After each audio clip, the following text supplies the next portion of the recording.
En la parte 1 vimos cómo funciona el euro fiat y cómo podría funcionar o debería funcionar quizás la CBDC. Ahora lo que vamos a ver hoy es cómo diferentes gobiernos han actuado en el sistema financiero en diferentes épocas o crisis históricas. Y vamos a empezar por Estados Unidos, que es quizás el país, ¿no?, más importante del mundo hoy. Y en la Gran Depresión de 1933, quiero recordarles que en esa época el dólar estaba anclado al oro. Entonces la Reserva Federal de Estados Unidos podía emitir dinero en base a la cantidad de respaldo que tenía en oro. Y el dólar era intercambiable por oro a $20 la onza. Entonces, si vos tenías $100, vos podías ir y pedir oro físico para cambiar esos dólares. Lo que sucede es que en 1933, con la Gran Depresión, el gobierno de Roosevelt en ese momento hace una orden ejecutiva y prohíbe la tenencia de oro, certificados de oro, lingotes de oro a la población. La población debería entregárselo al Estado. A cambio, el Estado lo que hacía era darte $20 por cada onza. Si no me recuerdo, era $20.67 por onza. Entonces todos los ciudadanos tenían que ir y entregar oro al Estado. Y ahí quedaba prohibida la tenencia de oro. De esa manera, en el año siguiente, que fue en 1934, con el Gold Reserve Act, el gobierno de Estados Unidos devalúa la moneda y pasa a cotizar el dólar de $20 la onza a $35 la onza, que vendría a ser una devaluación, digamos. Eso le permitió al Estado poder emitir más dólares contra las reservas de oro que tenía. Obviamente, ahí pierde la población. Y después, viene Segunda Guerra Mundial y para 1944 está la conferencia de Bretton Woods y ahí acuerdan para salir de la crisis de la Segunda Guerra Mundial que el oro va a ser reserva mundial. Y se establece ahí se establece el Fondo Monetario Internacional y lo que se conoce hoy como el Banco Mundial.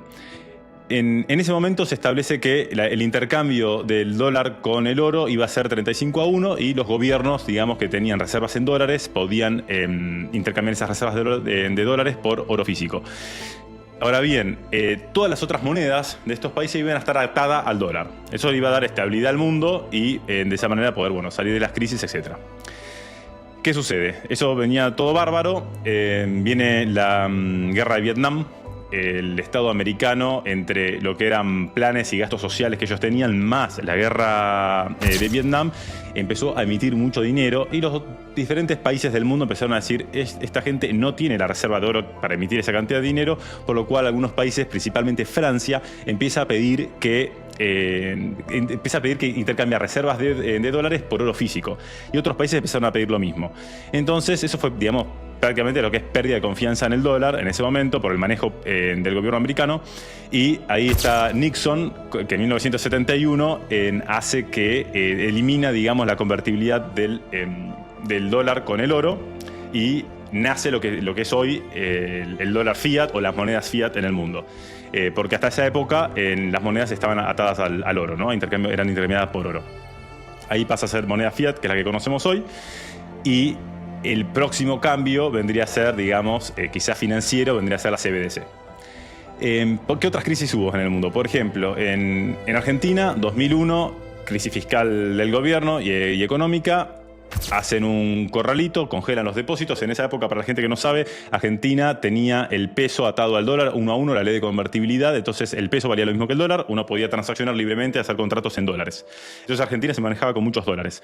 En ese momento el gobierno, en crisis, congela todos los depósitos y cuentas bancarias y no te dejaban retirar el dinero y hacen una conversión de los pesos a dólares, devalúan la moneda y ahí la gente perdió, como en la guerra directamente, porque directamente te robaron, digamos, los ahorros.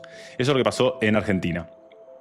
Si vamos más recientemente, inclusive en Europa, en la Unión Europea, en Grecia en 2015, con la crisis del euro, ahí si bien no hicieron esa animalada, sí congelaron cuentas bancarias. Ahí los ahorristas, si no mal recuerdo, podían sacar hasta 60 euros por día y no podían hacer, digamos, un montón de movimientos financieros, no podían hacer transferencias al exterior y demás. Ahí también, digamos, limitaron los derechos sobre las cuentas bancarias y sobre el dinero de los ciudadanos. Entonces, esto lo quiero hablar solamente para ver que ante una situación crítica, ante una crisis, los gobiernos sí interceden en el mercado financiero y en la economía y empiezan a privar a sus ciudadanos de sus derechos que hoy vos das por garantizados. Entonces, lo que uno tiene que tomar en cuenta es, ok, ¿qué podría pasar ante una eventual crisis si en vez de tener la moneda que tenés hoy, tenés, por ejemplo, ahorros o el dinero pasan a ser CBDC con todos los mecanismos de intervención que permite la CBDC al Banco Central y al Gobierno Central? Entonces, esto no es porque algo que vaya a suceder ahora, sino para tener en cuenta a la hora de administrar el patrimonio de uno, de entender que las garantías que uno da por sentadas hoy, el día de mañana pueden cambiar y pueden cambiar muy rápido. Porque a veces las personas piensan, ¿por qué si la situación estaba mal a la gente, por ejemplo, en Argentina o en Grecia, las agarró con el dinero en el banco? Porque muchas veces con el diario del lunes, como decimos, es fácil verlo, pero en el momento no pensás que van a tomar una decisión tan drástica tan rápidamente, entonces agarran a la población en general desprevenida.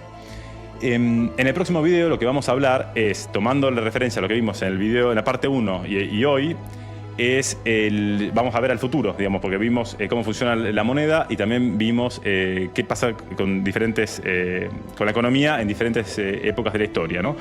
Y cuando hay crisis. Y lo que vamos a ver es en el futuro cómo puede cambiar la economía y también el real estate con el avance de la inteligencia artificial y cómo esto puede impactar principalmente quizás también en Europa el avance de la inteligencia artificial y el empleo. Porque eso también puede tener una consecuencia, digamos, severa en la economía, en el empleo, en los tributos, y pensar que si el empleo empieza a ser reemplazado por robots, hay un montón de sueldos y cargas sociales que dejan de pagarse, lo cual va a tener un impacto directo sobre las cajas de pensiones.